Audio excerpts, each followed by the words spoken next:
Hello everybody, and Jess here, and welcome to Mahoutsukai no Yome, Ancient Magus Bride Season 2.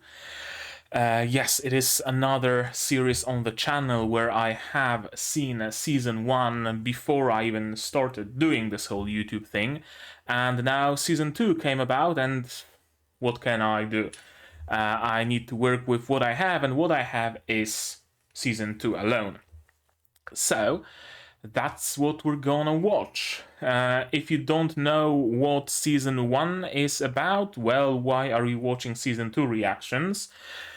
So I hope you do know what's been going on there.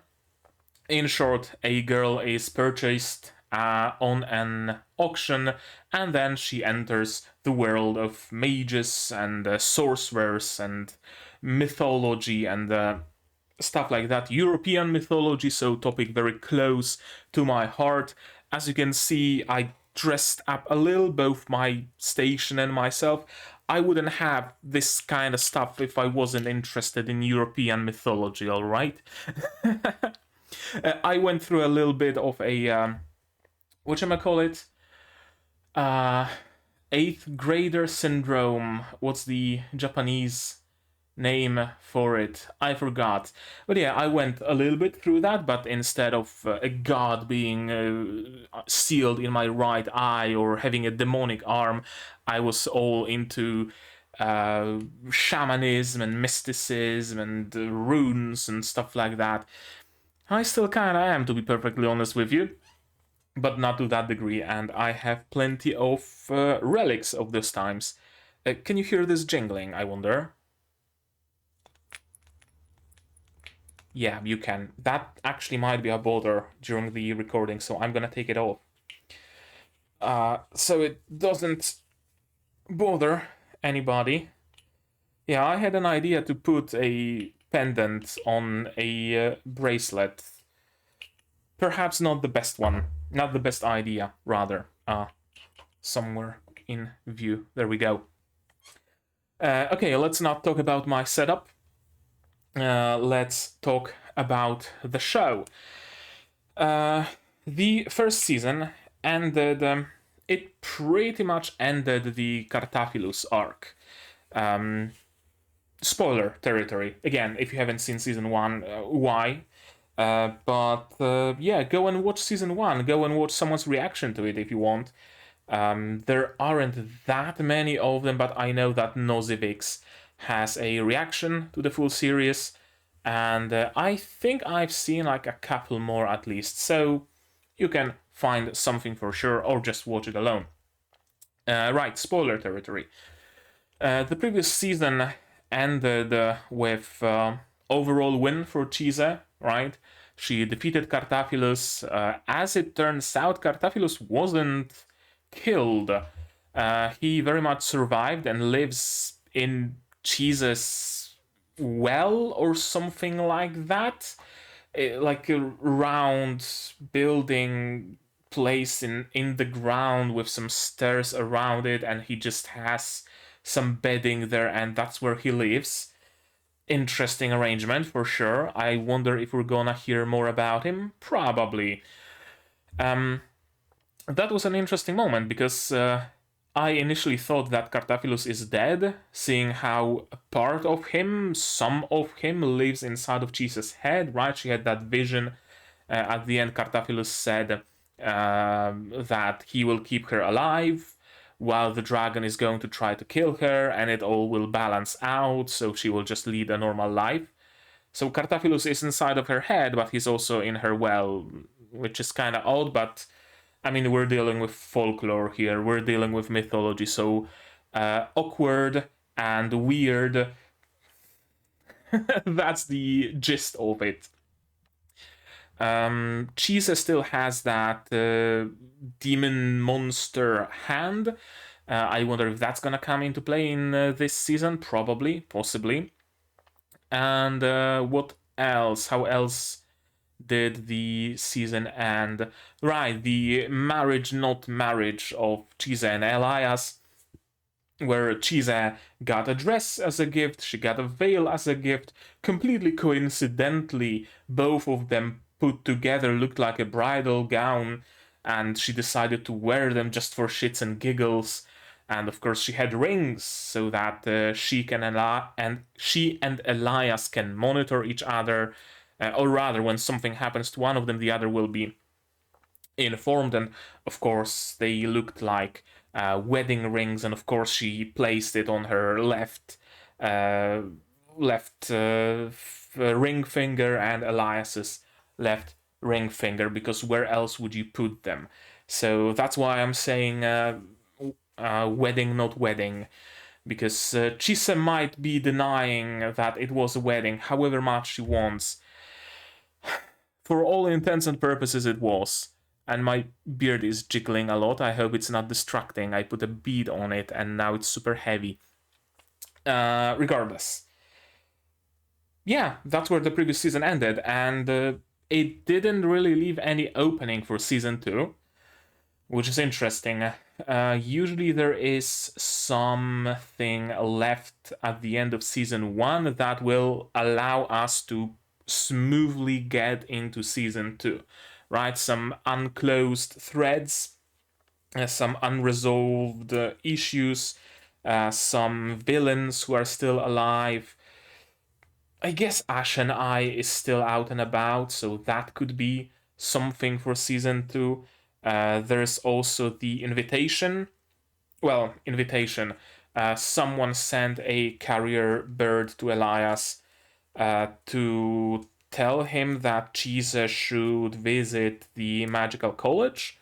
So perhaps that's what we're gonna do in this season. Actually, I'm pretty sure this is exactly what we're gonna do this season, because I've seen the trailer. So yeah, we're gonna go to magical college. So we're gonna have a little bit of a Harry Potter situation. That's gonna be cool. That's gonna be interesting. Seeing Chise interact with fellow magic users her age. She hasn't really had any fellow magic users, so to speak, only masters around her, right? Everybody mastered magic, and here's Chise, poor little girl, just learning. There's Alice, I guess, but she's a sorceress, not a mage, so those two are very different. And what else? Nothing else comes to mind that I should talk about before we start watching the first episode of the second season. The studio is different, so I wonder how they will fare. Will they keep the beauty of season 1, or will it look different? I don't know. All of that, of course, remains to be seen. But I have my hopes up, because the trailer did look good. Did look like season 1, nothing was worse. There wasn't, like, I don't know, switch to CG and sliding PNGs. So yeah, that bodes well. Yeah, okay. I keep talking. I keep talking for no reason. Yeah, that's it. I think, when it comes to the previous season, and when it comes to my expectations of the current season. I'm excited. I really do enjoy this series. One of my favorite anime, genuinely. So, hopefully season 2 is gonna be good. So how about we give it a watch, shall we?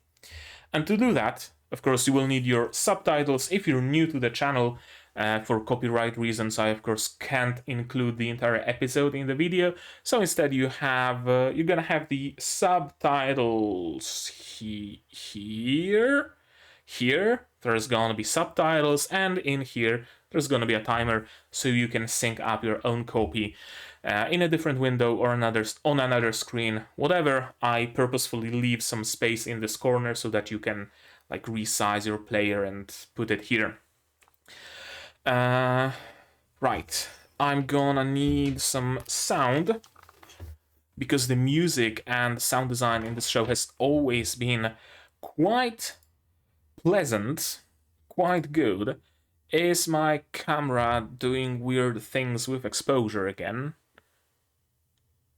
It is doing weird things with exposure. And now it should not be doing weird things with exposure. Okay, there we go. So, subs, sound, support the third S, support the channel if you want monetarily on Patreon or in other ways. There's also Throne. Sometimes I also post stream elements link, but only when I stream. But yeah, for all intents and purposes, Patreon down in the description if you want to support the channel monetarily. If you don't want to spend any money, share my content, spread the word. It costs you absolutely nothing and helps the channel a lot. And now, with all of that out of the way, we can start watching episode 1 of season 2 of Ancient Magus Bride in 3, 2, 1, go. Straight into opening.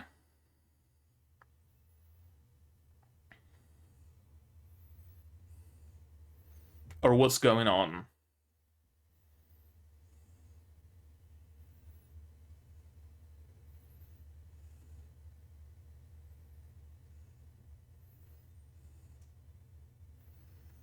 Is this the opening, or...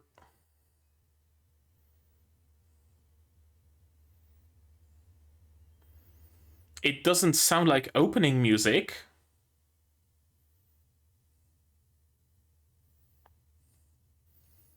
Is it just a teaser of what we might expect to see in this season?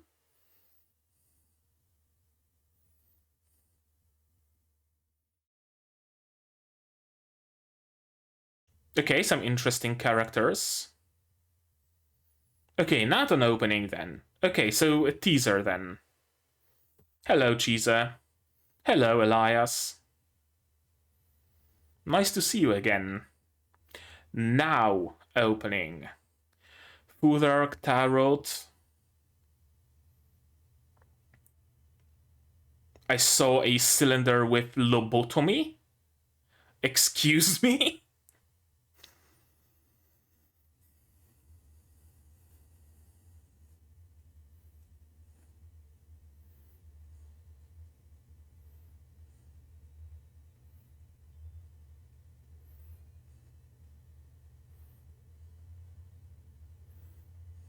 Ooh, she has the bolo. She has the bolo tie.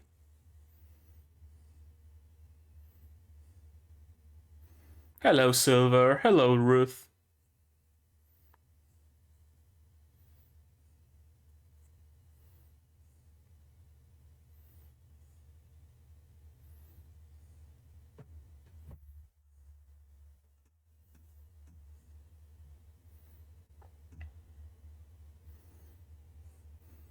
Plenty of monsters, it seems. Jesus, bird arm. Cartaphilus, hello.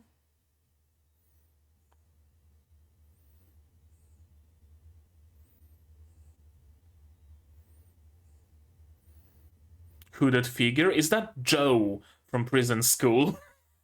It looks like Joe.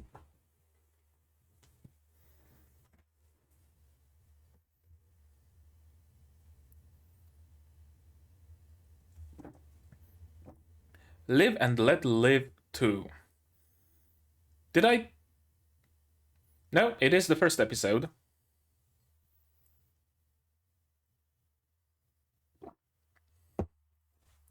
Okay, so it's a college for sorcerers.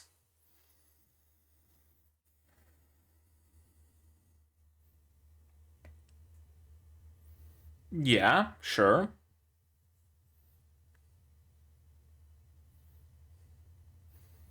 Okay, makes sense, actually. Actually makes sense.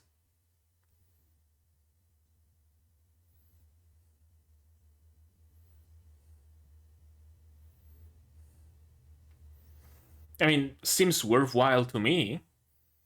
being able to take in some other perspectives and stuff.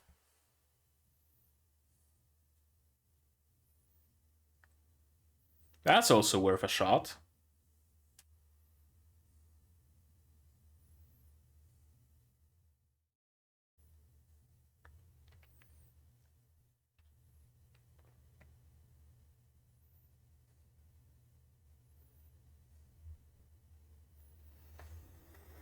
He's against it, of course.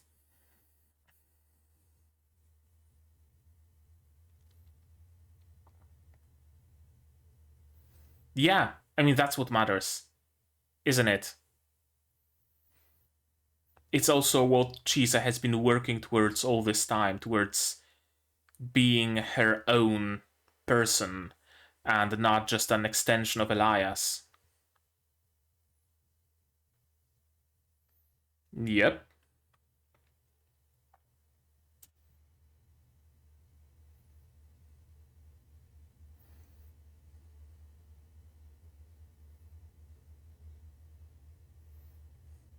So she wants to learn.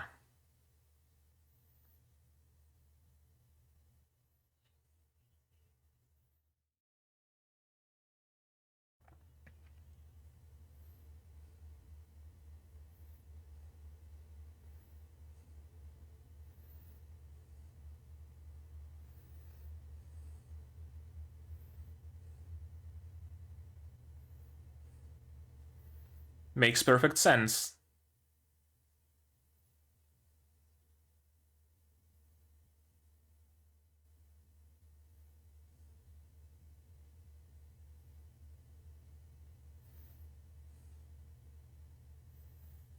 Probably.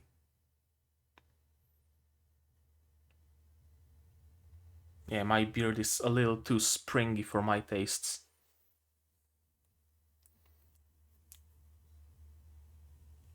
You don't have the need to, and I don't think they would allow you to enroll in the first place. Unless it's gonna take a different form. Oh, it's a woman. I thought it's a guy.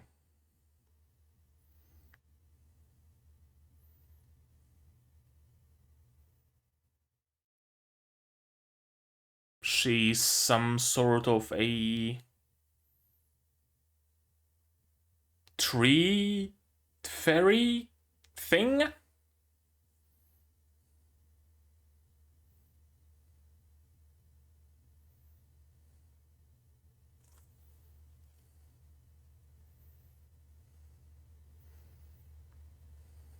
She's probably not a fairy, but...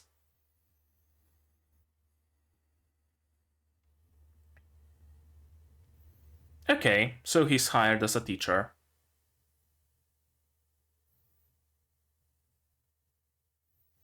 Do I have to be wary of her?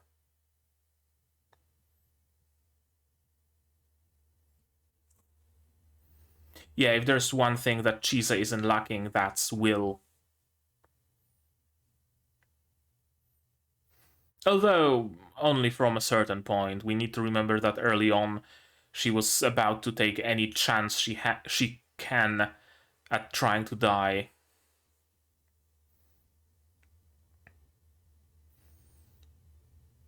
Oh, it says laboratory, not lobotomy.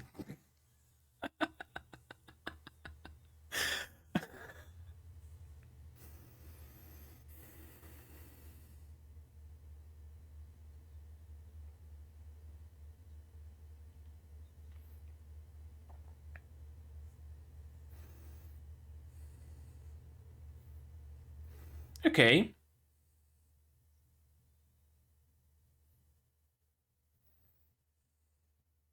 That's actually very cool. All of that hidden underground. Also, I love the introduction of technology. I always love a marriage of technology and magic. Whomst. Initially, I thought she's a Scylla, but no, she's some sort of a grub girl.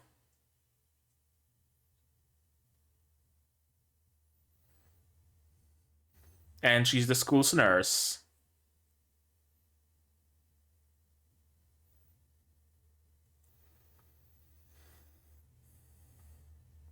Also, interesting, cool detail how her top is tied like that.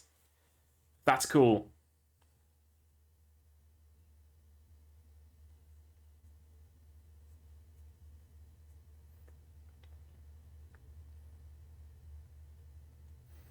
Is she gonna turn into a butterfly eventually?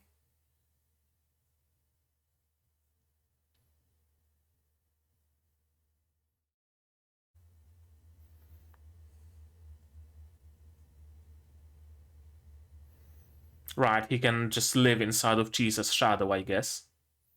Or any random shadow.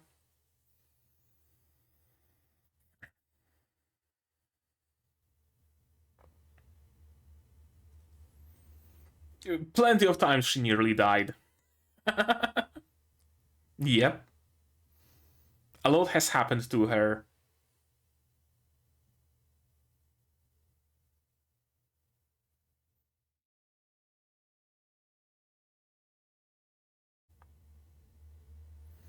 Okay, getting some heartfelt praise. Not something Chise is used to. Her monster arm?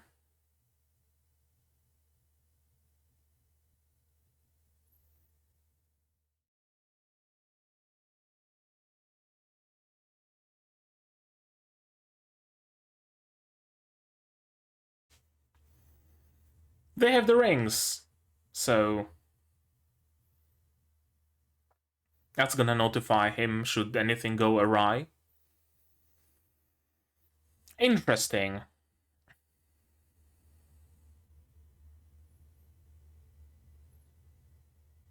So he's a purely magical being.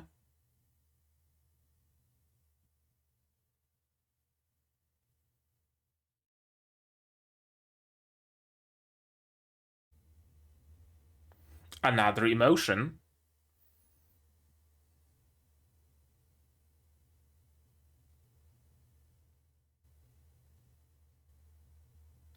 Yeah, another emotion acquired.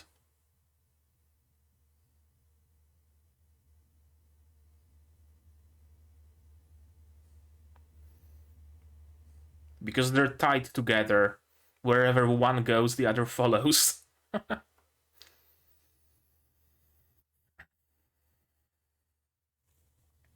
The fuck is Seven Shields?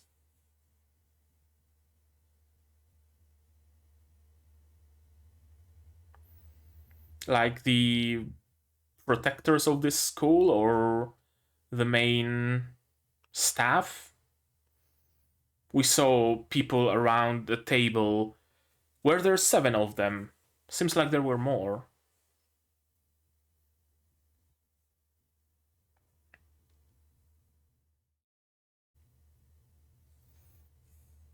Whomst?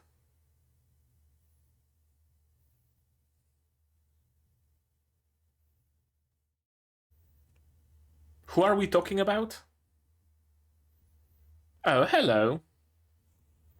Some familiar faces.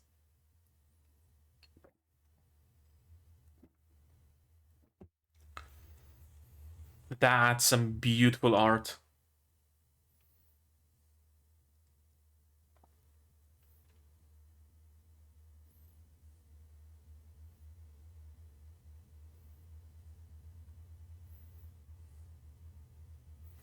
Okay, so some superhuman strength.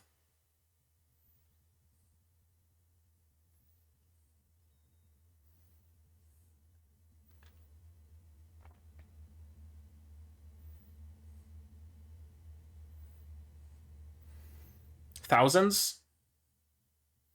Seeing how Cartaphilus is the wandering Jew. Yeah.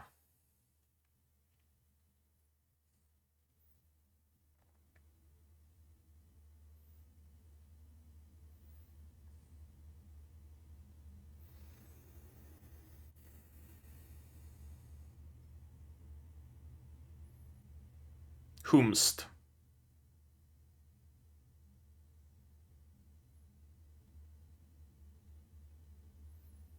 Someone who vanished with purple-ish hair. A potential classmate? Or a potential nemesis? I guess those two don't have to be exclusive.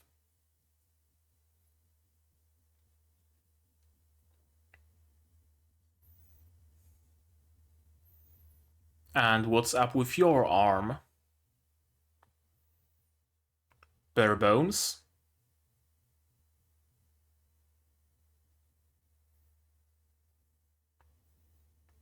He can just snap and teleport. Nettles in the shadow ring of Holy and he's back home.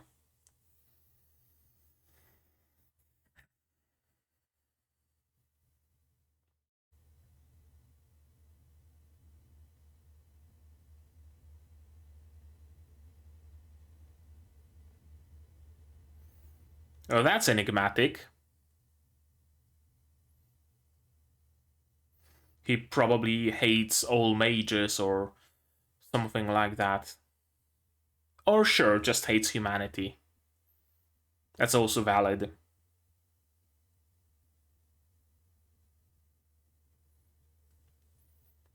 Sure.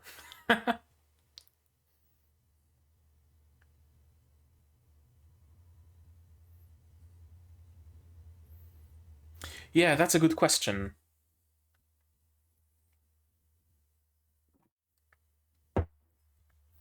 What's Elias gonna teach?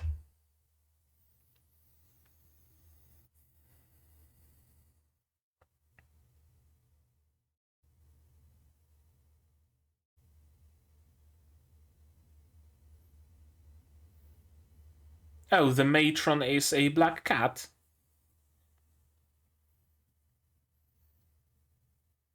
Plenty of cats.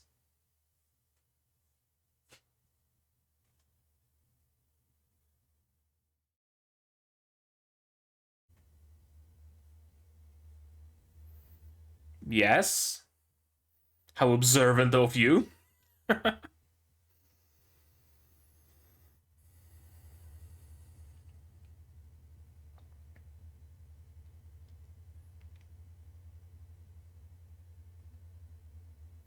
Okay. What's this shot? That's creepy.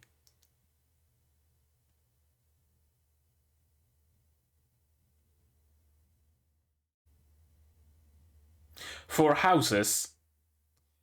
Gryffindor, Ravenclaw, Hufflepuff, and Slytherin. But I guess at least she gets a choice.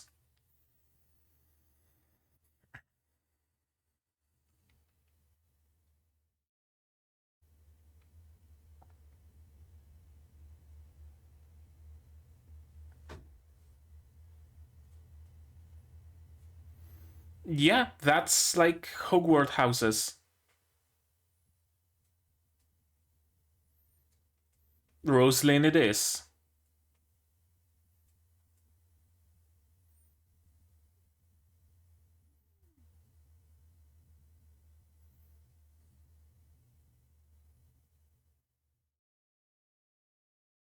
Rose Lane it is. Yep.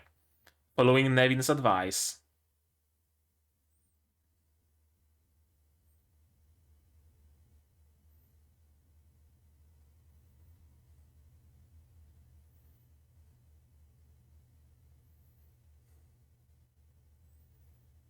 Smug cat. Okay, so Chise is in the house, Roslyn. 549, no apparent significance to that number. At a glance, at least. Okay, so she's rooming with someone. And it doesn't seem to be the girl that stalked her.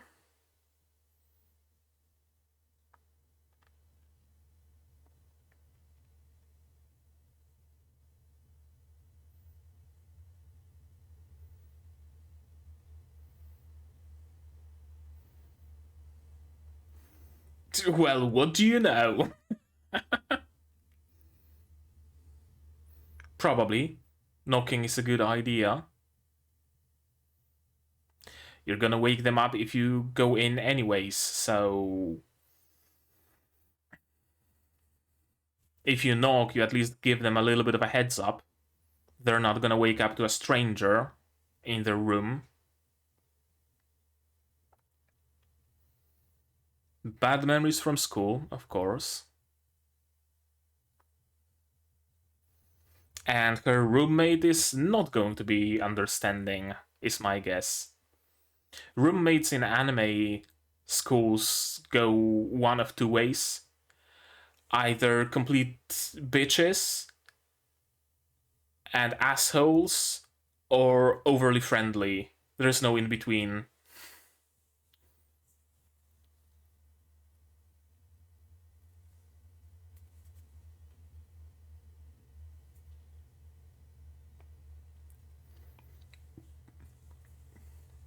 You should have.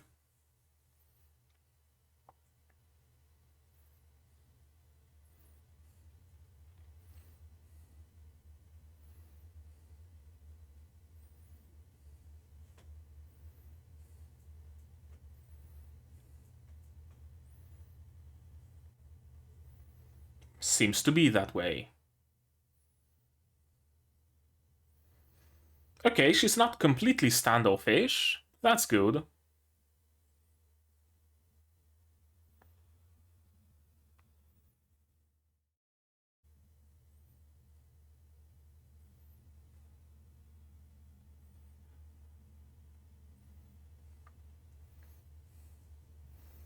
Yeah, that's very apparent.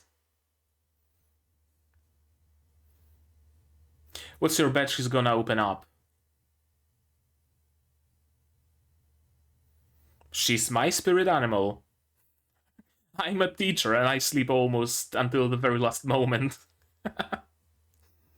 Actually, I'm notoriously late for class, but I don't think my students mind.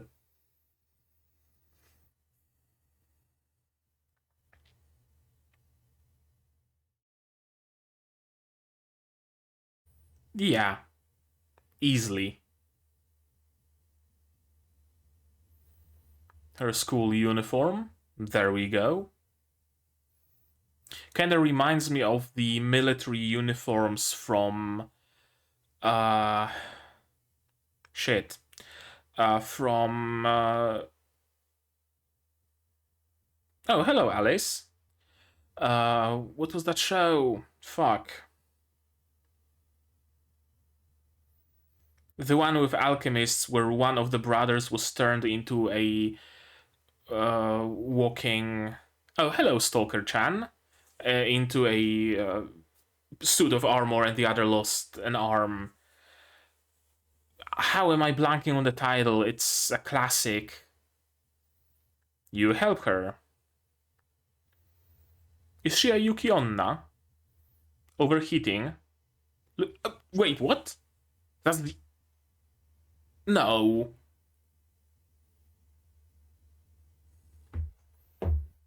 That's the end?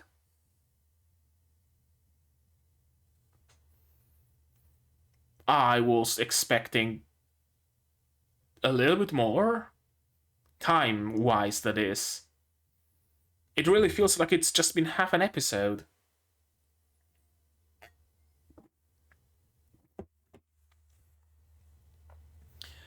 We had some art of the roommate, now the art of the fainting girl. Chise. I like how she looks ever so slightly more grown up compared to season 1. Gotta love visual progression in characters, honestly.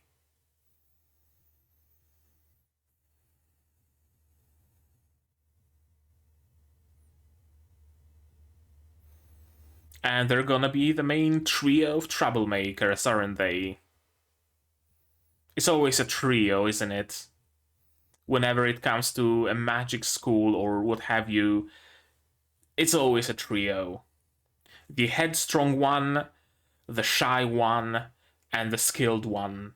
that's usually how it goes.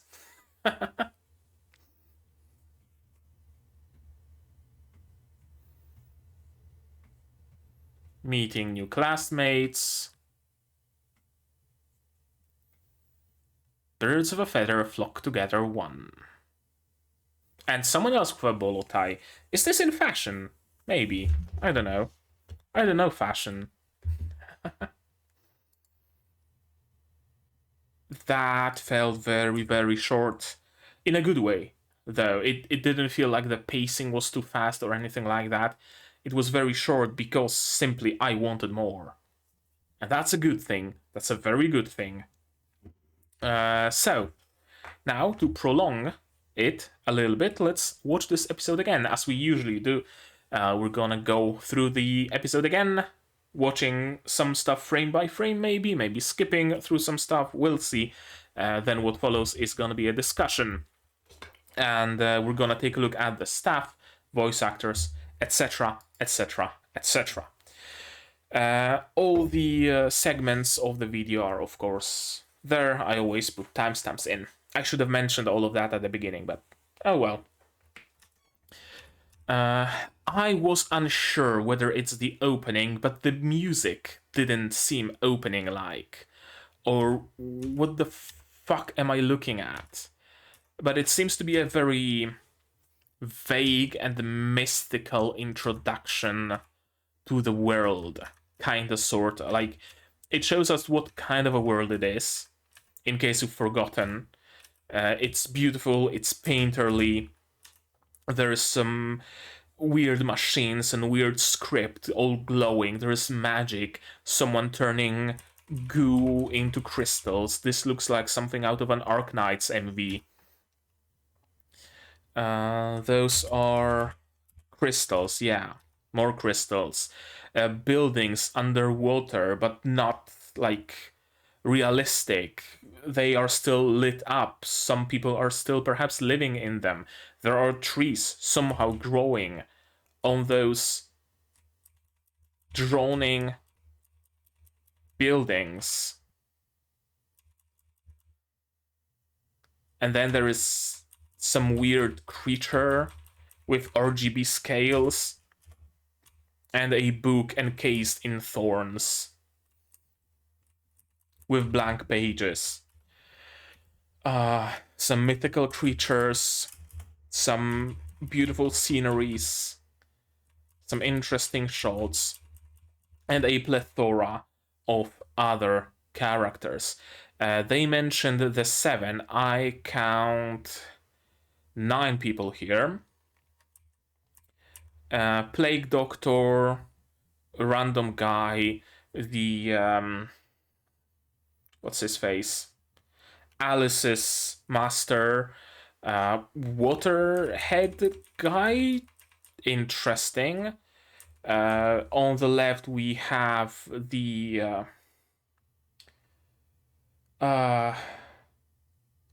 from Helsing Ultimate. From Helsing in general. What was her name? The woman from Helsing. I'm just gonna call her. On the right, some rock monster. Vaguely looks like Spriggan. Then on the left, we see a Middle Eastern-ish looking child. On the right, some sort of a ninja. And the headmistress, or whatever her role is, that has like plants growing out of her body. Chise, and now the opening. And boy, oh boy, a lot is going on in this opening. At least early on. Some stone tools, obsidian tools, something that looks like a unicorn horn, pelts, books, thread and scissors, knives, needles, runes, thurisas, flipped, unyo, yera, hagalas, ewas, mansus gebo. Yeah, that doesn't really mean anything. On the left, we see some charts of the phases of the moon, the musical notes, crystals, bellows, more weapons, a lot of weapons, a surprising amount of weapons in this opening. Turtle shell musical instrument, proper weapons. Yeah, it doesn't say lobotomy, it says laboratory. How did I read it as lobotomy? The stalker girl, Chise, classmates. We've seen them briefly. The guy on the right with the hood, it's just Blue Joe from prison school. Shadow over his eyes, forever wearing a hoodie, very lanky build. It's just Joe. Red-headed twins, that's gonna be cool. Chise was for the longest time very self-conscious of her hair color, so meeting a couple more gingers is gonna do wonders for her. That's the roommate, I think. The stalker girl is being ostracized, perhaps, for some reason. Lindell, the Rahab. Yeah, Rahab is the woman with the lab coat. The priest, whose name I forgot. There is a pole with red ribbons. I forgot what holiday it is, but people grab those ribbons and dance around the pole, wrapping it up with those ribbons. I think summer solstice? Might be summer solstice. Either summer solstice or spring whatever. No, wait. Not solstice. Not whatever. In spring, the time, yeah, whatever, when the length of the day is exactly the same as the length of the night. 2 days in a year, one in spring, one in autumn. So that could be it, or summer solstice. Snail, spider with a star, Chise, and very scared guy wearing headphones.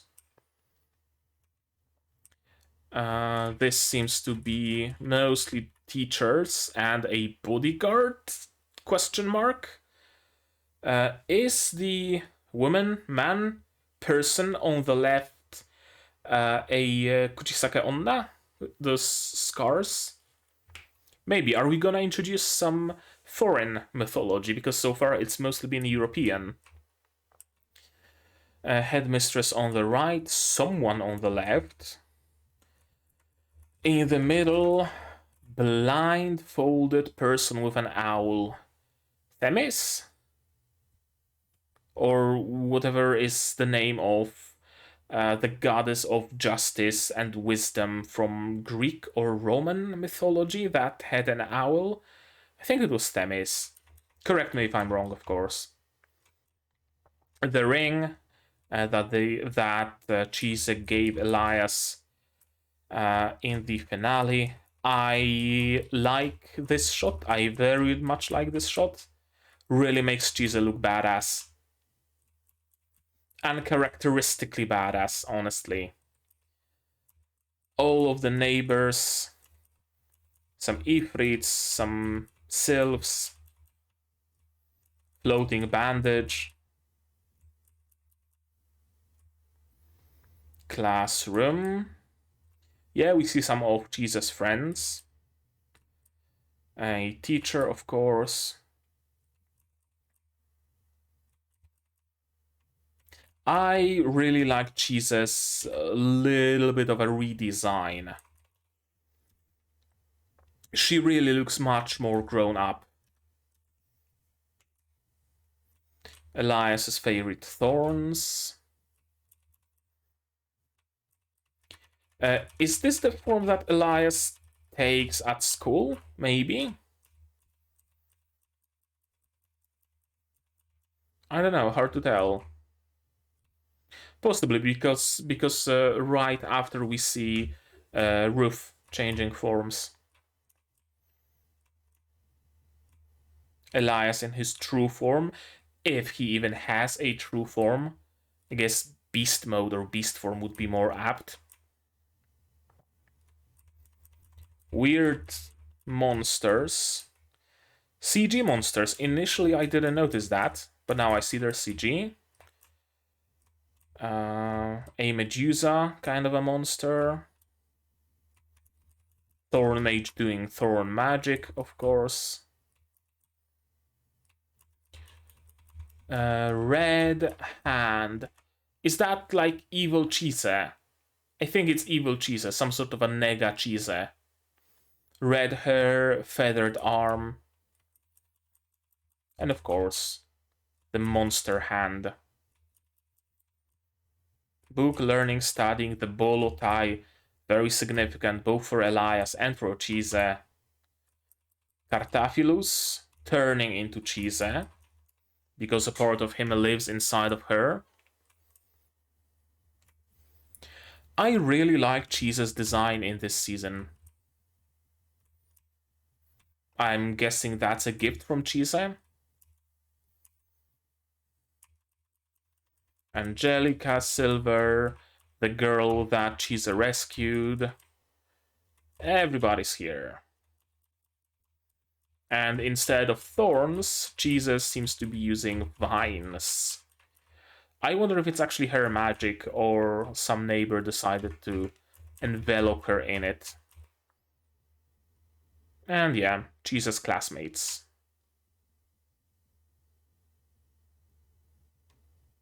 There we go, that was the opening. Live and Let Live Part 2. Why Part 2? Was one of the episodes of the first season perhaps the finale of the first season named Live and Let Live? Possible? Maybe? Has there been an OVA between the seasons that I haven't seen? I don't know.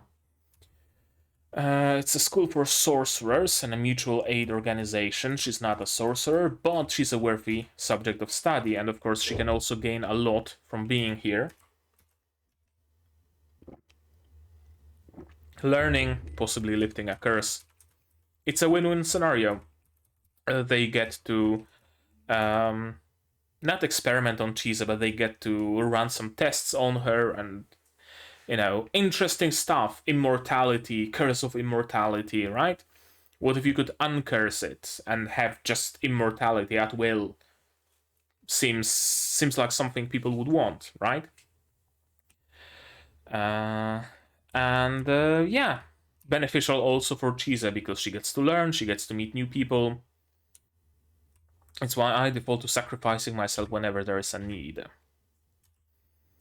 I don't know if it's actually caused by your lack of knowledge, or is it more caused about your self-loathing and about your lack of self-confidence. Chise essentially thinks of her as, or thought of herself as mostly just useless, just something that Elias bought, something that doesn't have a purpose, right? That's why she didn't even try to save herself from drowning. And she drowned like twice in the Land of Dragons. And no, wait, she drowned once in the Land of Dragons and once when trying to solve the issue of the cat murderer, I think. And neither of those times she tried to actually save herself. Only when she got badly hurt and she was taken to the fairy land and she was treated there, the doctor tried to drown her and Chise started fighting back. Yeah, sorry. And I think that's why she was defaulting to sacrificing herself, because she didn't assign any self-worth to herself. It's just that whatever I do, if I die, that's not going to be a big loss, but I can at least help someone, I can at least do something. But yeah, try not to do everything by yourself. Don't try destroying yourself. You have worth. You should survive. In order not to have to sacrifice myself to solve problems, I can accomplish what I want without hurting anyone. I want to learn. It might be of help. Makes perfect sense.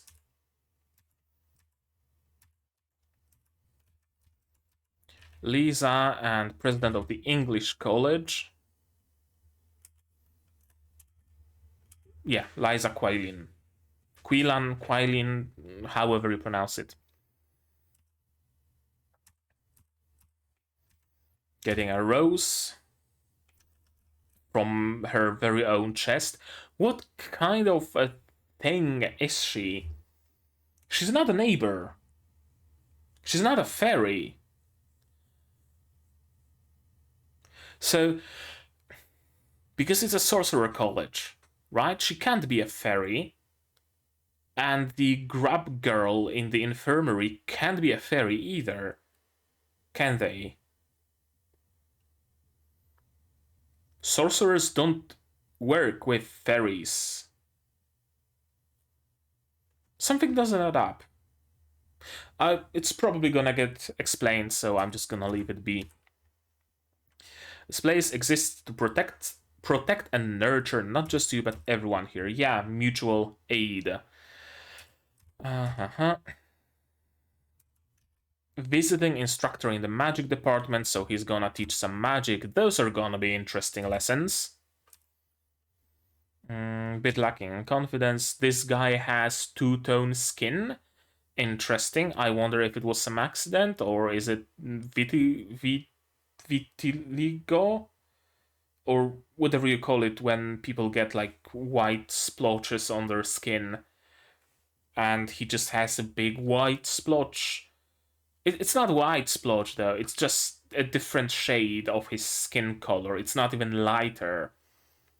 I wonder if he's also some sort of a magic being, or was it an accident during an experiment. Plenty of close-ups on eyes in this very first episode, which makes sense. This series was always very much known for very detailed and very cool eye designs.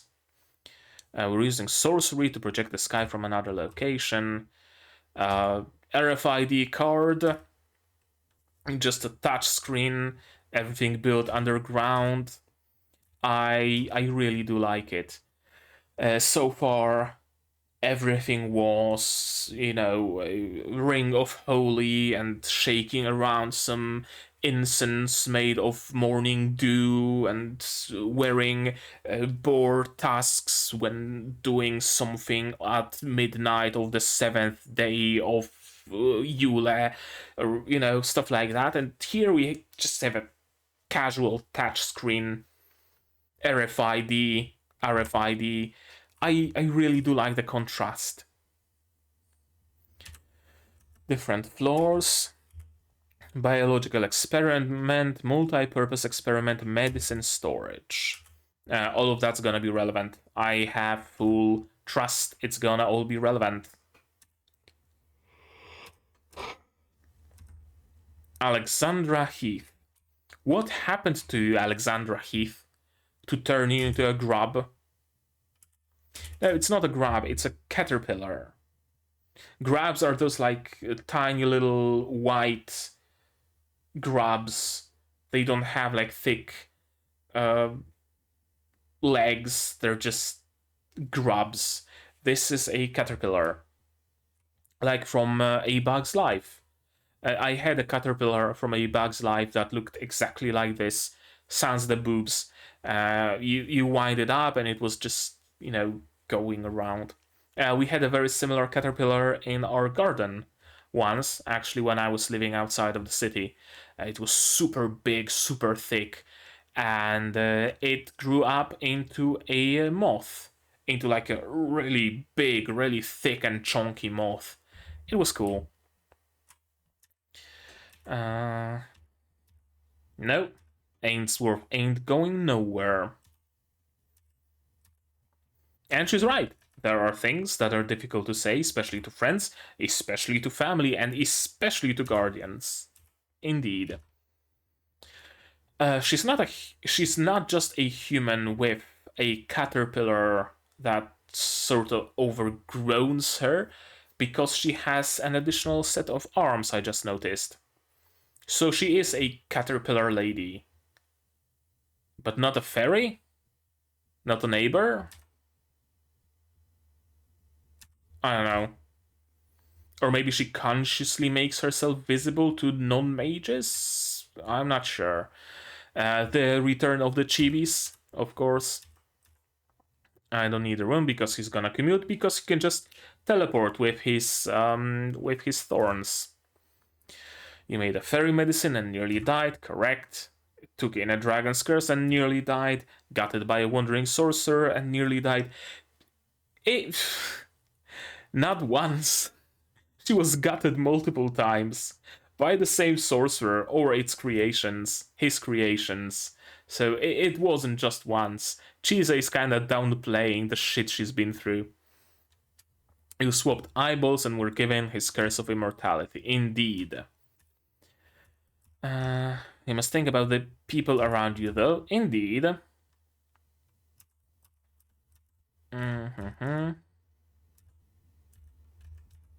I don't have any biological organs inside of my body. That's interesting.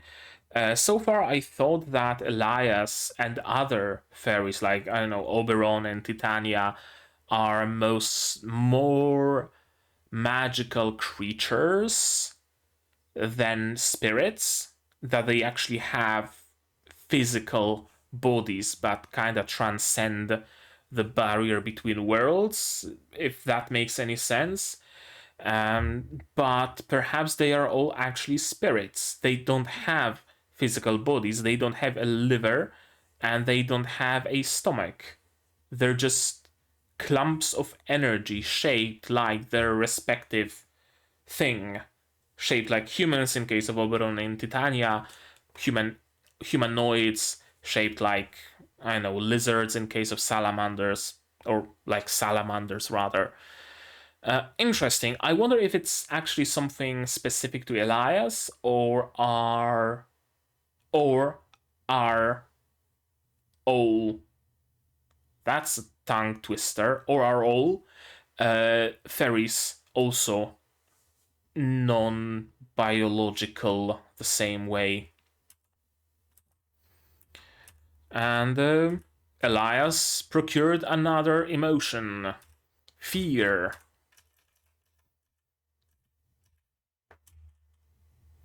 Or afraid. Of being afraid and fear isn't exactly the same, I guess. It's not a sensation I'd like to experience for too long, indeed. The 7 shields, that's gonna be relevant. That's gonna be very relevant.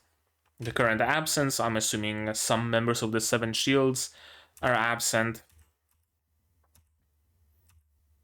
To think I'd be doing such a thing in such a populous place. What thing? You're gonna be teaching? I don't know. And who's that? It's not Rahab. Who is it? Elias's previous apprentice, maybe? I mean, he's been alive for however many years. Wouldn't surprise me if he took an apprentice or two during his time, or gained a friend or two. But then he says, I wonder what she's doing right now. So it's not a friendship from 200 years ago. It's recent, because at least he assumes that she's still alive. Interesting who she is. Would she be surprised if she learned about me now? Well, depends how she knows you. If she knows you as that man that you use your magic to disguise yourself as, then she'd probably be surprised to see a skelly man. But of course, there's been a lot of change to Ainsworth throughout Season 1 that don't have to do with his physical appearance, but rather his demeanor, his character in general. Another shot of a beautiful eye. This has to be You know what? It is a different studio, but perhaps it's an offshoot of the original one. Something tells me that might be the case. Maybe some sort of an offshoot. Maybe some people of the original studio left and went on to create their own studio with blackjack and hookers. Or they became a subsidiary or something like that. Because this episode so far looks identical to season 1, if not better. And usually when the studio changes, there are some subtle differences, right? The shape of the eyes is a little different, maybe. Maybe people's heads are generally a little bit shorter. Maybe they do lighting some different way, right? It might look very close to the previous studio, but there are always some subtle differences. I don't see any subtle differences here. So we're gonna have to take a look at the staff, not just at the studio.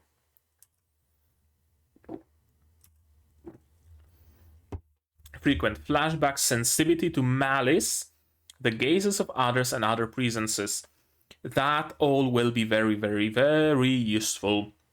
Because, of course, she's gonna get dragged into some serious shit. So being sensitive to malice and others' gazes and others' presence, you want that. You very much want that. If you're a Slaybergy, essentially the chosen one, you want those things. If anything, I've been even better. Strong enough to lift 2 people's worth. So also super strength. I wonder if it's because of her monster arm, or did she in general become stronger? 1,000 years worth of memories. Has she changed?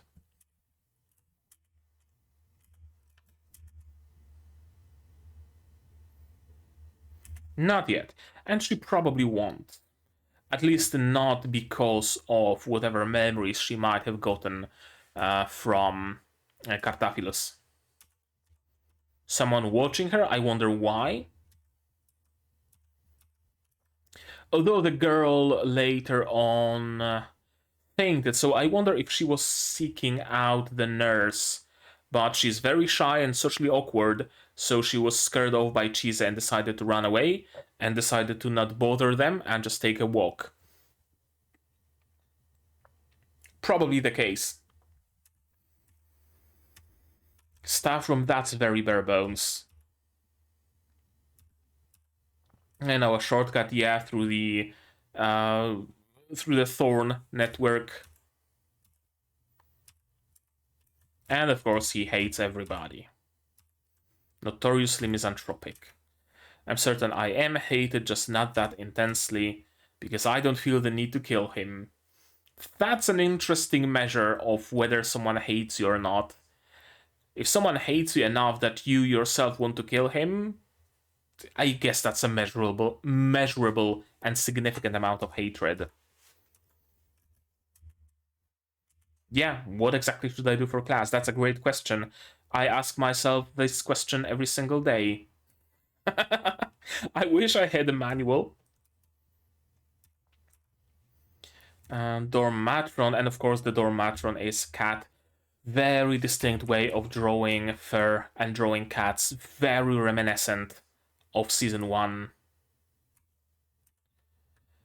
Yeah, especially this one, the one with 2-part name, whose full name I forgot.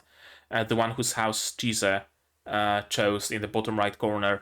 This tuft, this fluff, very distinct. Roslyn, yeah, Roslyn. This yellow cat is just the stupid face it has with permanently half-closed eyes. Not the kind of cats I know. What other kind of cats do you know, Chise? Sure, you might know regular, normal, non-talking cats, but you also know talking cats. You helped some talking cats. You're very familiar with the queen of cats, or the king of cats, female king of cats, rather. So they are the exact kind of cats that you know. First year junior high. So that makes her like, what, 14 years old? Something in that ballpark? Yeah, something in that ballpark. And of course the cats are dorm matrons. What's the deal with this creepy shot? You can tell us anything. You can trust us with any of your worries. You can tell us anything you'd like. Like, shivers down my spine. However, if you do any bad mouthing, we'll scratch and bite you until you're crying. And picking her own house. Honest and proud of your history, Olivia. If you love the future and seek it out, Camellia. If you have freedom in your heart, choose Rosalyn. And what about the white cat, the mother of the tree? The mother of the three. I guess she doesn't have a house. And of course, remembering Nevin's words of freedom. She has been chosen. She chose the cat, and she has been chosen by a cat. You don't choose your cats. Your cats choose you. Cats just randomly show up on your porch and decide that they live here now. That's how they operate. The smug face on this cat. Rosalyn dorms 549. I don't see any significance to that number. And of course, Chise starts overthinking.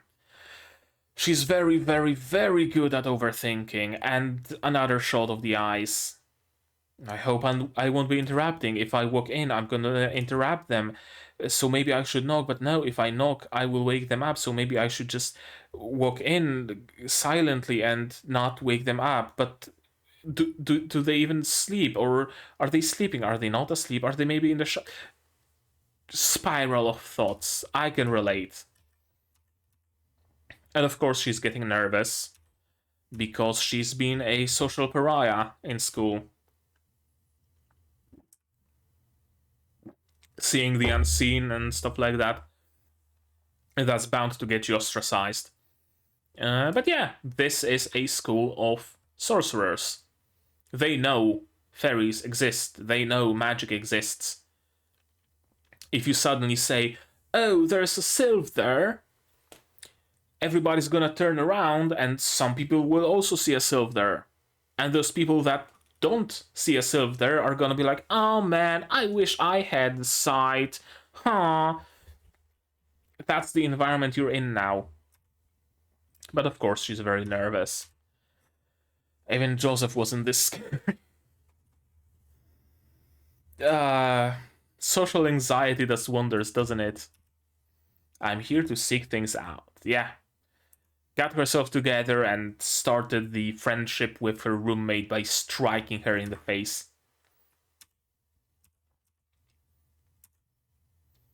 She's a little bit abrasive, but not the complete bitch type of a roommate. She has room to warm up to Chise. Very brief handshake, and she was the first one to break it. Bed's over there, rules are over there, I'm going back to sleep, wake me up when it's time for classes.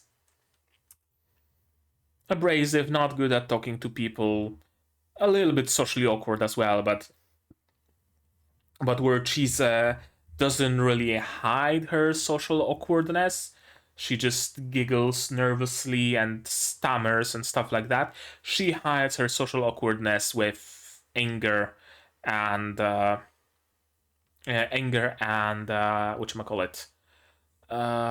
Fuck. What's the word? I know it's late and my brain no work no more, but I should remember the word for aggression. Aggression. If you want someone to chat with, find someone else. Something tells me it's not gonna stay that way for too long. Dressing in her school uniform. I really like the design of this uniform. Also, very cool that she has a smartphone. Like a good and proper smartphone and not some Nokia 3310 or a flip phone or something. And quite a big smartphone to boot. It's not just, you know, tiny little one. It's like a Note 7 or something. She has Alice's number, that's good. Come to the training room. Also, I like the detail of everything actually being written in English. We are in England. I keep forgetting. We are in England. Chise is Japanese, but everybody else is British. And here's the stalker girl fainting, in need of help. Sweating buckets. When I see girl with very light hair, light skin, bluish or purplish hair, sweating buckets and fainting, I think Yuki Onna. So I wonder if she actually is a Yuki Onna or not. And the ending. Roommate-chan, everybody has such beautiful eyes. Yuki Onna, Chise, and of course they're gonna become friends, because of course they will. There's no other way. And yeah, preview of the next episode. We're gonna leave that behind. Now, what I wanted to do is open my anime list and Mahoutsukai no Yome Mal. There we go. Full screen and window capture. Mahoutsukai no Yome. Show it to me. There we go. Mahoutsukai no Yome. This is the first season. I would like the sequel, please. Mahoutsukai no Yome season 2. There we go. The first season was... yeah, I'm gonna have to keep it that way. First season was by Wit Studio. Everybody knows Wit Studio, right?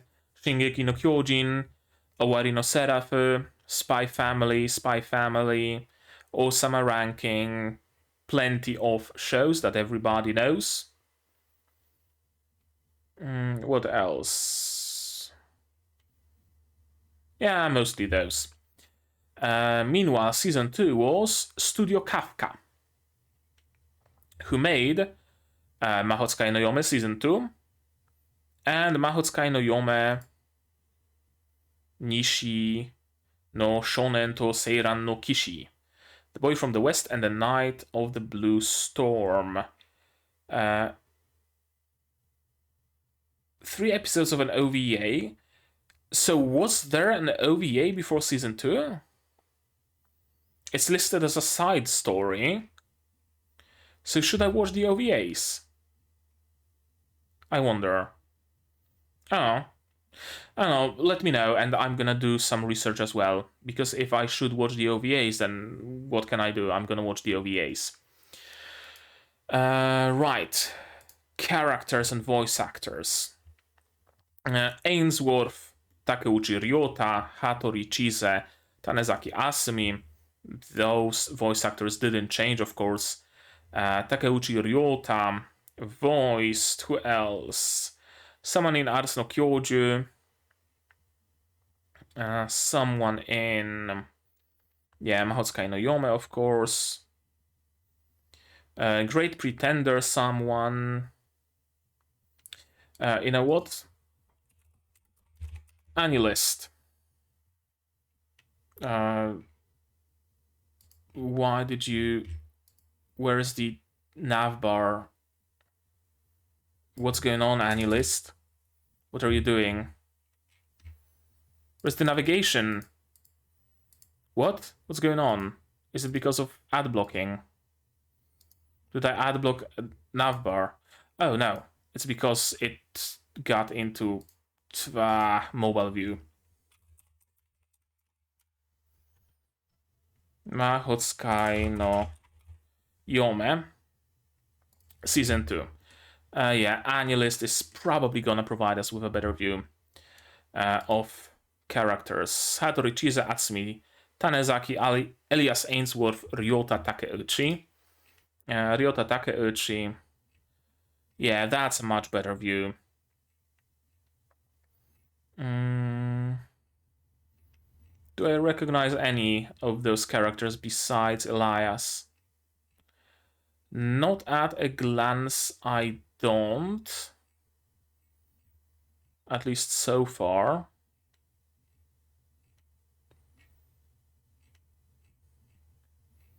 Nope. Nobody familiar. And Atsumi Tanezaki, the voice of Chise. Also the voice of Anya Forger. There we go. That's immediately a character I recognize. Anya Forger, Chia from Tomo-chan. Someone from Boku no Hero Academia. Chloe from Precon. RIP global servers for Precon, by the way. And other characters I don't exactly recognize. Yeah, but I like Annulist because it also lists their gacha game roles. Voice actors gacha game roles. And yeah, I think I'm just gonna stop scrolling. 2015, 2014, 2013. No, there we go. Silky Ruth, Koyuki Uchiyama. Silky is voiced by Aya Endo, but Silky doesn't speak a word. Aya Endo, of course, voiced... do I recognize anybody? Someone from Hataraku Saibo. And someone from Plunderer. Oh god, Plunderer, what a show. I've seen like 2 episodes and dropped it immediately.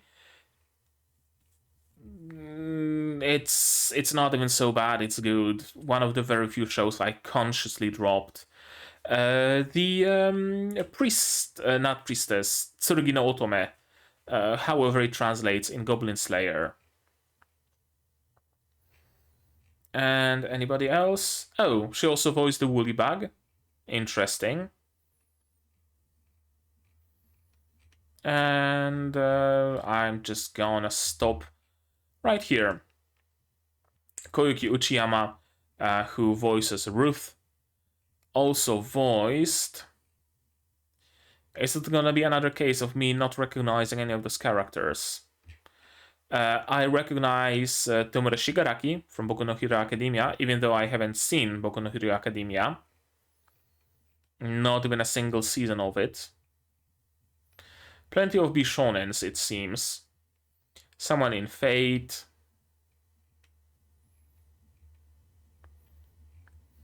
Nope. Nobody immediately recognizable. Midnight in Fairy Tail.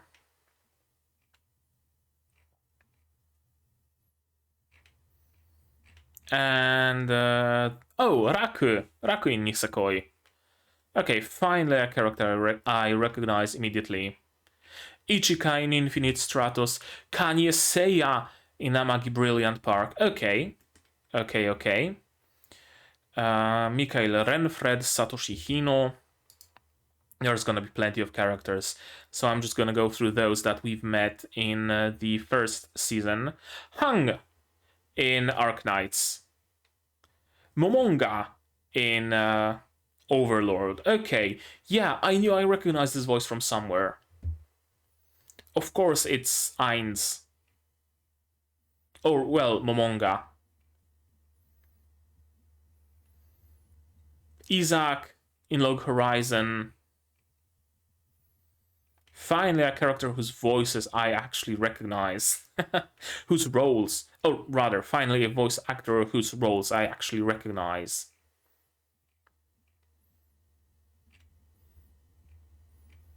Momonga.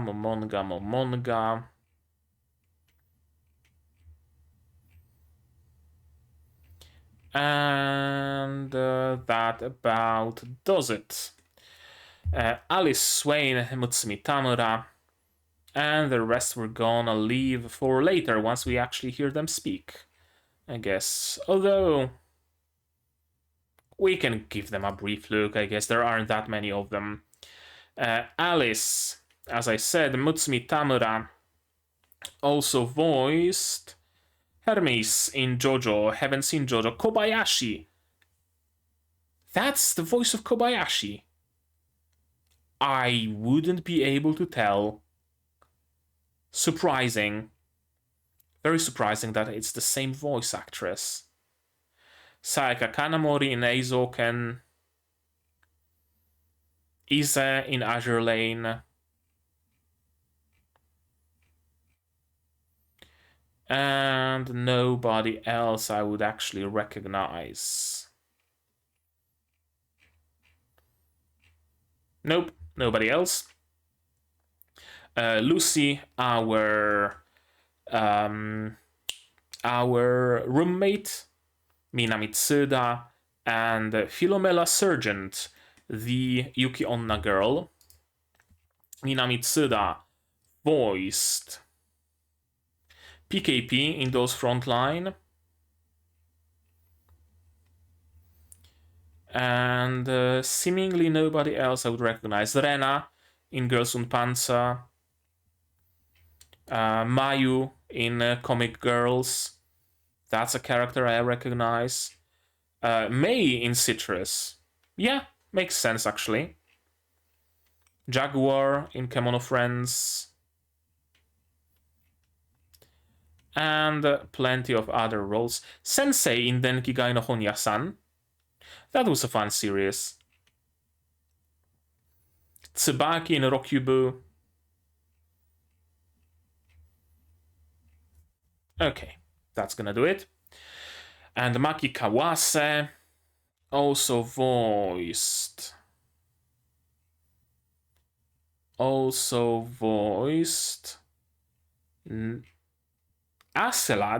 in what? Admittedly, I haven't seen much of Vinland Saga, but does he get a girly voice at one point? El Hoshino in Hisomaso, also a very fun series, and not much more. Okay.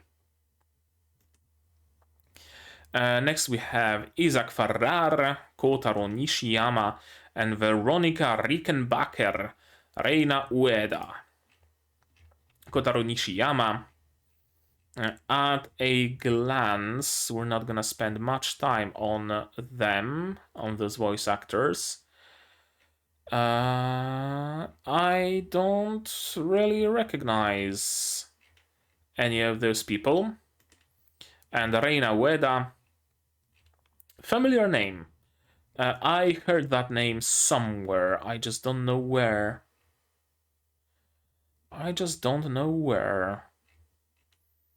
And I don't recognize any of those characters.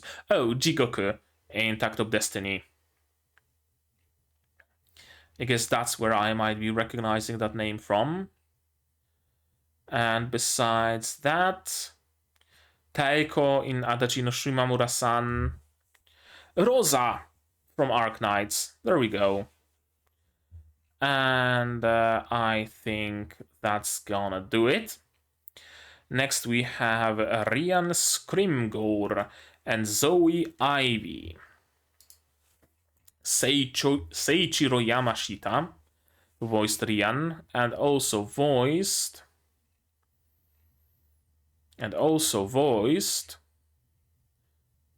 nobody I would recognize, I'm afraid. At least so far. No familiar faces. Oh, Nick in Amaburi. That's a familiar face, if you can call a slab of meat a face. And Daiki Kobayashi, who plays Zoe Ivy, also played characters I don't recognize. There we go, that was easy. And now the staff. the stuff I want to compare to original, the first season stuff. Kore Yamazaki, original creator, of course. What else does he have in his portfolio? Ancient Magus Bride, of course. Some other manga, Ghost and Witch. Very much in those witchy themes. Norihiro Naganuma, director.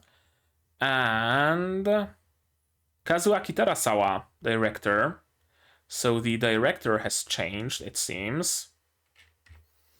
And our new director, Kazuaki Terasawa, is responsible for Mahoutsukai no Yome, the OVA, Overlord Season 3, some storyboarding and assisting.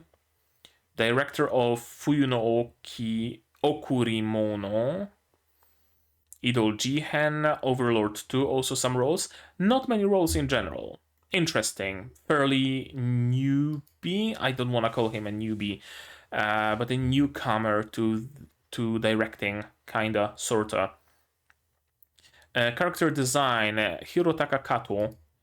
And character design, Hirotaka Kato. That checks out, of course.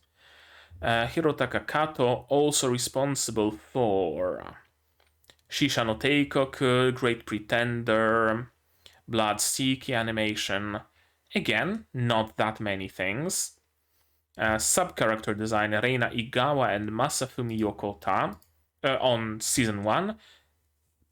Reina Igawa, also sub-character design, but Masafumi Yokota was replaced by Moe Tanaka. Sorry. Art director Seiki Tamura in the current season. And art director Yusuke Takeda. Art director also has been replaced. Seiki Tamura. What's your portfolio? Mahoutsukai no Yome and the OVA, Fuyu no Okiromo. Assault Lily. Interesting. Black Clover. And art coordination design in Mahoutsukai no Yome, the first season. So he's been with this series for a while. Shingeki no Kyojin, background art for the endings. Suzumiya Haruhi, Lucky Star. Plenty full portfolio, for sure. Next. Who do I want to check out? Script, sure. Aya Takaha. No, that's season 1. Aya Takaha script. Wait, what did I closed the wrong tab. Yeah. Script in season 1, in season 2. Chiaki Nishinaka. Change in the scriptwriter. Interesting. Design manager for something and just immediately jumped into being a scriptwriter. That's a curious route. Planning assistance, production, advertising producer. That's a lot of roles in advertising. Junna, theme song performance for the opening, and Edda, theme song performance for the ending. Junna, also Sabiku Ibisco, Kaizoku Ojo, Kagegurui, Macross, very recognizable series, and Edda, just Mahoutsukai no Yome Season 2, interestingly. Episode director, storyboard for the opening alone. Animation director, plenty of those. Key animation. That's a lot of key animators. That's a lot of key animators. Holy shit. Studio coordination, studio manager. That's a lot of roles, and not many of them are ones that would interest me particularly much. I guess episode director Kazuaki Terasawa for episode 1. Interesting that each episode seems to have a separate episode director. Also episode director on Overlord and some idol shows, and Shokoku no Altair. Okay, so the crew seems to be somewhat the same, but also very much changed. Many people changed. And yet, the quality and the vibe and the art and the animation and everything about it is the same, if not better. Interesting. Very interesting. Studio Kafka. Do we know anything more about Studio Kafka? I wonder. Let's Google that. Studio Kafka. What do they say? Big connection to WIT because of former employees, partners, just that. They are not an IG company like WIT. Interesting. Studio was created by the character designer of Vinland Saga Season 1. Calf on these nuts. Stay classy, Reddit. Interesting. So it seems to be mostly people who didn't want to work at Studio WIT anymore. They banded together and started up Studio Kafka. Interesting how the rights to Mahoutsukai no Yome also passed on to them, though. Because it's usually is it the studio or is it the producer that holds the rights? Producers. Season 1, Production IG. Season 2, Twin Engine, McGuard, and Bilibili. Even the producers are different. Perhaps they just got the rights to Mahoutsukai no Yome from the original author of the manga. Wouldn't surprise me. Wouldn't surprise me if that was it. And perhaps we can be grateful for Season 2, and we can give our thanks to whoever made the decision to splinter off from WIT Studio and create Studio Kafka, because perhaps Studio WIT would not create a second season. I'm gonna be watching Studio Kafka with great interest. Yeah, let me add it to my favorites. Okay. I have nowhere to put my headphones, so I'm gonna have to place them there, I guess. That was a great opening episode. Instantly got me into the vibes of the show. Instantly.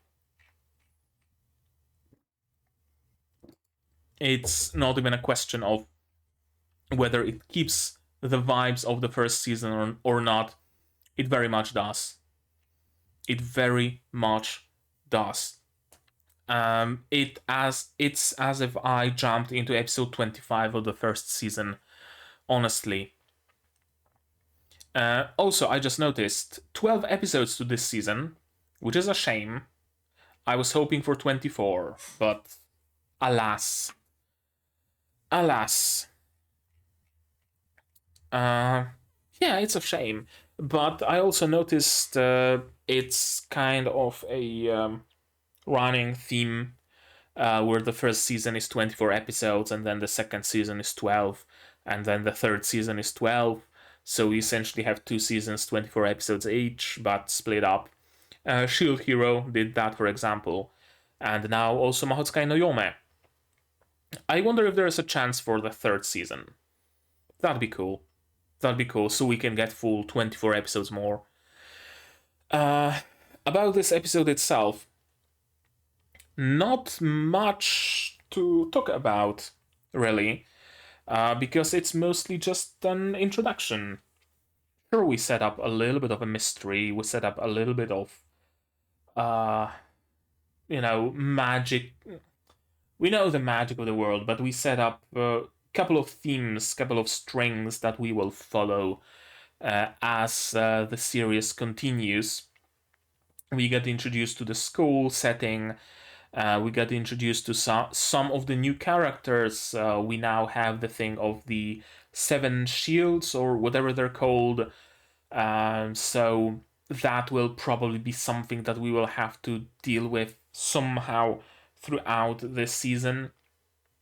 Very much just an introduction episode.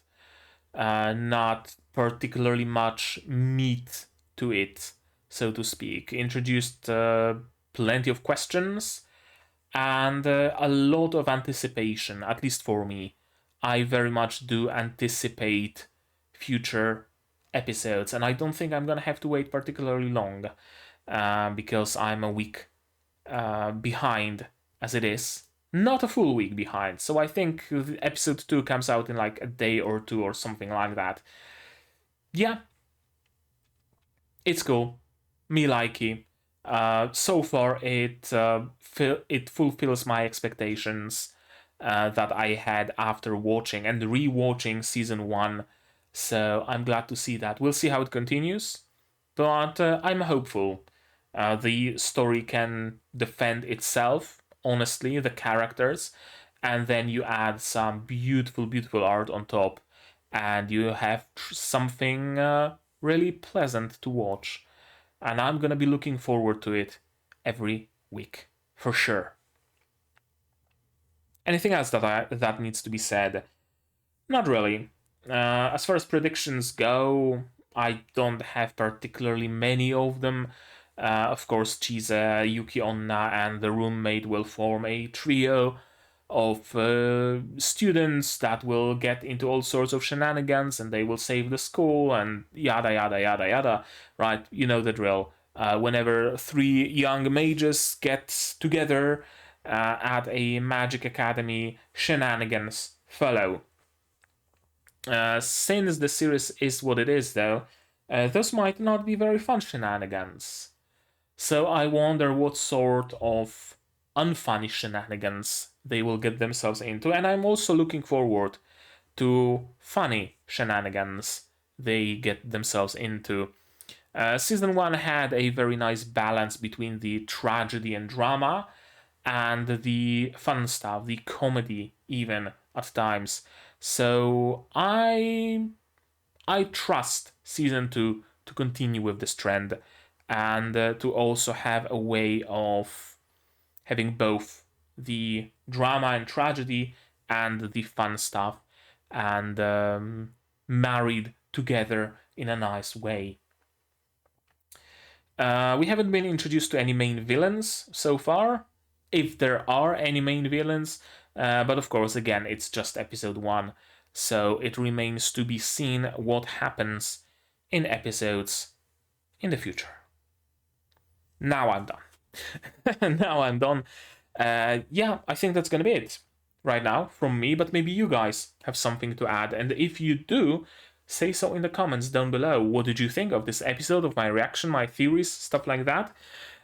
No spoilers, because it's based on the manga, so please don't spoil the manga to me. If you do want to talk spoilers, Discord server is here, also linked in the description. You can join it. There's going to be a channel for Mahoutsukai no Yome where you can talk spoilers to your heart's content. Like this video if you liked it, dislike it if you disliked it, but tell me why so I can improve. Subscribe to the channel to be notified of future releases of not only Mahoutsukai no Yome Season 2, but also Gundam Witch from Mercury, Symphogear XV, Veneria Saito-san Isekai ni Iku, Oyuki Yumi no Kaina, we're waiting for the movie, and others that will be coming in the future. And support the channel also, if you want, monetarily on Patreon or Throne, for example, linked in the description below. On Patreon for $10 a month, you get early access to non-seasonal shows like Symphogear XV, Madoka Magica, and others, and for just a single $1, you get a role on the Discord and a place in the credits. And if you don't want to spend any money whatsoever, share my content, spread the word, it costs you absolutely nothing and helps the channel a lot. And now, with all of that out of the way, that's gonna be it from me for today. So as always, you guys do the good stuff, and I'm gonna see you in the next one. Cheers! And here's the list of my wonderful patrons: QB, Bobbin, Without a Net, Fruit, Zyrainer, Akomancer, Marsh, Yuki Ally, Cure Dynamic, Fassel, and of course Dr. Watt and Hans Peter. And you can be one of them if only you so desire. No need to attend Magic Academy to do that.